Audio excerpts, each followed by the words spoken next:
On January 21st, 2025, the day after Donald Trump's return to the White House, across the country, the streets of Chula Vista, California, were empty. It's a ghost town.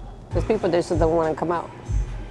They don't want to take the chance of getting caught. Even some with that are naturalized, they're afraid. Preserve, protect, and defend. The day of Trump's inauguration, he signed a series of immigration and border security related executive orders and intensified immigration raids across America, frightening both the undocumented and those who entered through legal pathways, like Carla Ponce from Venezuela. I'm scared. Everyone's scared. At work, people are cancelling their shifts because they don't want to leave their homes. In early March, further controversy was stoked when the Trump administration conducted deportations of men to El Salvador's maximum security mega prison, known as the Terrorism Confinement Center, or SECOT. The move came after the US struck a deal to pay about $6 million for 1 year of services to President Nayib Bukele's government to imprison hundreds of alleged Tren de Aragua gang members from Venezuela deported from the US. President Bukele and his team plan to continue to incarcerate these individuals, and we will continue to partner with them to continue those fights throughout the rest of President Trump's term.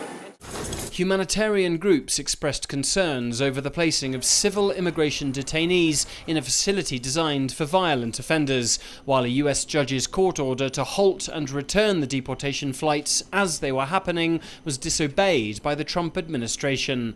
According to the US Department of Justice, it was DHS Chief Noem who defied that court order, for which she could face contempt charges after a federal judge launched an investigation into the matter. With the recent suspension of all US asylum claims and immigration raids sparking riots in Los Angeles and other American cities, many migrant hopefuls on their way to the US chose to retrace their steps. The US is no longer an option, and I want to go back to my own country, even though we have nothing there. We sold everything we owned to migrate. Administration. For immigration attorney Felix Sanchez, the Trump administration's policy changes have attacked the entire legal system surrounding immigration. Now it's a little bit more sinister. Now we're seeing the administration firing a lot of judges that they deem to be friendly to immigrants and replacing those with people that are perceived to be more hardline.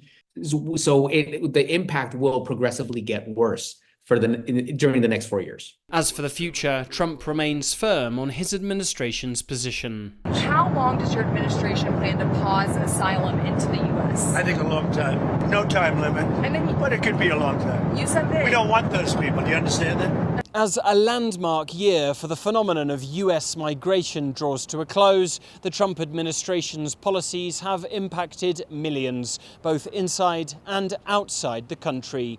Alasdair, Baverstock, CGTN, Mexico City.